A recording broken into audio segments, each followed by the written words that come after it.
আসসালামু আলাইকুম বন্ধুরা, আপনারা সব কেমন আছেন? আলহামদুলিল্লাহ আমি কিন্তু খুব ভালোই আছি। আজকে সকালবেলা চলে এলাম পাম ফল কাটার কাজে। তো একটা গাছে প্রচুর ফল, দেখুন কিভাবে ফলগুলো কাটি।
গাছে ফল পালি খুবই ভালো লাগে আমাদের, প্রচুর ফল একটা গাছে, আর ফলের সাইজটাও খুব ভালো।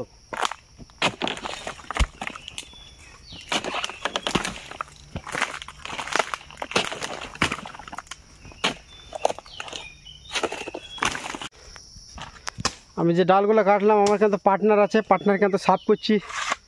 দেখো কত স্পিডে সাফ করে, এখন হাতে এখন হ্যান্ড গ্লাভস লাগাইছি।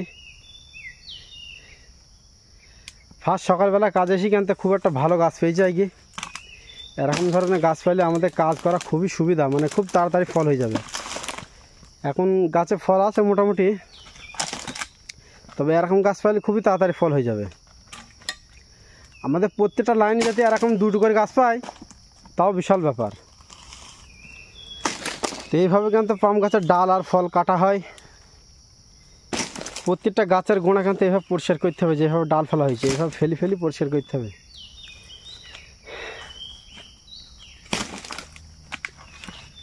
এইভাবে কিন্তু আমরা পাম বাগানে কাজ করি।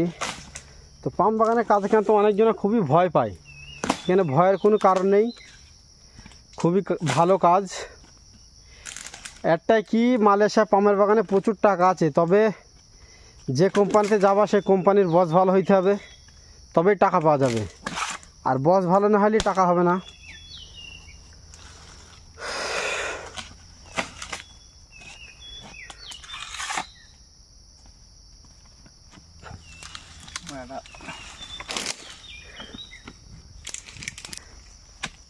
আমরা যেভাবে পাম গাছের ফলগুলো বার করি, দেখো আমার পার্টনার বার করছি, এভাবে কিন্তু ফল বার করতে হবে, টলাই করি। এটার নাম কিন্তু টলা, আর যেটা দিয়ে মারছি এটার নাম হচ্ছে লোডিং মালয়েশিয়ান ভাষায়। এই গাছটা কটা ফল হইল? 5, 6, 7, 8টা ফল, আর একটা আছে। দেখুন কিভাবে রাস্তায় ফল বার করতে হয়। এই দেখো, এই যে রাস্তা, এখানে ফল রাখা হলো, এই রাস্তায় ট্র্যাক্টর আসবে, ফল তুলে নিয়ে চলে যাবে। অবশ্যই এই গাছগুলো কিন্তু খুব ফল আছে এখন। তো ভিডিওটা ভালো লাগলে অবশ্যই লাইক শেয়ার কমেন্ট করবা, পেজটাকে ফলো দিয়ে সাথে থাকবা। ধন্যবাদ।